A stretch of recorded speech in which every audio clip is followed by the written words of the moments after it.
In 2015, severe depression brought Jess to a crisis point, and her mother had her admitted to a mental health unit.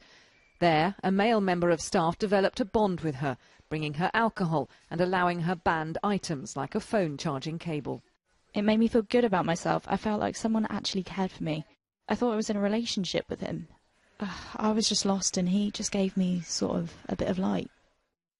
But according to Jess, during the 5 months she spent at the hospital, the staff member groomed her into a sexual relationship. He'd push himself onto me, hold me up against walls, and put his hands down my trousers and just things like that. I felt dirty, cheap.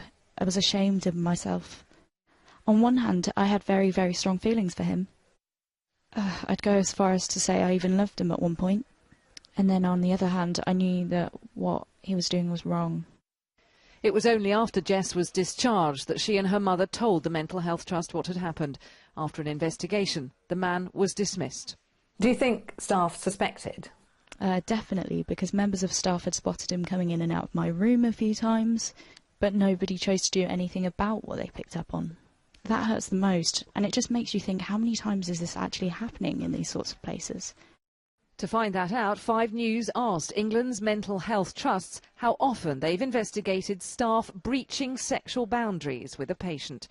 Between 2013 and 2017, a total of 446 allegations have been investigated.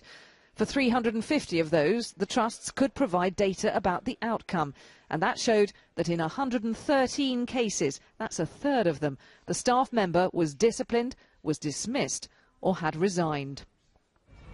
I think one case of sexual abuse in our mental health units is one case too many, and I've been shocked to see what you have uncovered through your research. Over 100 cases where there's been definite sexual abuse and others that have been investigated, and that's just the ones that have been reported. The Department of Health and Social Care told us sexual abuse is completely unacceptable, and we expect hospitals to take allegations extremely seriously. It added the Care Quality Commission are currently working with NHS Improvement on how trusts report and act on these incidents, and will be reporting on findings later in the year. We need to know that the people who are being employed in these settings with such vulnerable people have been fully checked.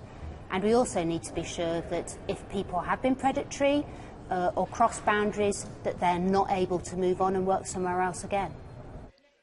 But for Jess and her mum, the damage has already been done.